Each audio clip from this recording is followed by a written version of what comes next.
wanted her out there a bit more, and especially down on the border. But I'll tell you, Rachel, in the last week, what I have been told by a senior administration official is that all of this pressure on Biden and post-debate, that they thought Kamala Harris was pitch perfect. They thought she was a supporter of President Biden, never wavered from that, and yet went out there and gave the message of the Democratic Party, supported him, and yet was ready to go in if needed. I'm also, Rachel, kind of looking back on this morning and our show on This Week, and I'm looking at Congressman Ro Khanna, who I asked right after Senator Joe Manchin said, it was with a heavy heart, but he wanted to see the president step aside. Ro Khanna said he still stood by the president's decision to stay in.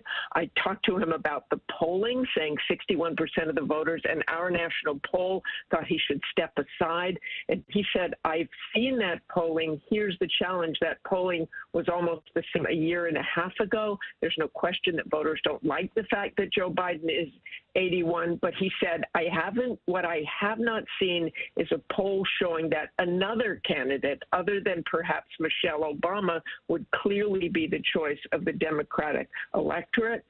I also played for him from our George Stephanopoulos' interview post-debate, the first interview with President Biden post-debate, and he said, if Chuck Schumer and Hakeem Jeffries and Nancy Pelosi come down and say, we're worried that if you stay in the race, we're going to lose the House and the Senate, how will you respond? And basically the president said they're not going to do that. But Ro Khanna, the congressman from California and a huge supporter of President Biden, went on to say this is the president's decision. You know, I've read all these journalists saying Biden world is saying this or he's reconsidering.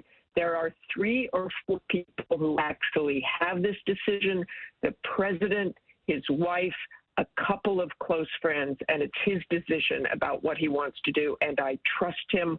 I trust his patriotism to make the right decision. So as I reread these transcripts, Rachel, I'm kind of reading between the lines of what he was thinking this morning. Surely he did not know, was not aware of the decision that would be made today because, as you know, so many people were taken by surprise. Mm-hmm. Absolutely. So many of us are going back and reading things that President Biden said. I remember in that interview with our George Stephanopoulos, he also said that he wouldn't step aside unless the Lord God Almighty came down and told him to do it. So you've got to think, Martha, that some of this polling, this pressure, 40 Democrats urging him to step aside had something to do with him making this decision. Exactly. And again, I'll just repeat here that the senior administration official said to me that the last couple of days had truly taken a toll on him, not only on his health and his decision-making, but they believe he does not, even now, think he has been intellectually diminished, but his health and his energy, he could tell that the campaign would take even more of that out of him and that it was not a campaign he could run. Martha, stay with us. I want to go right back to our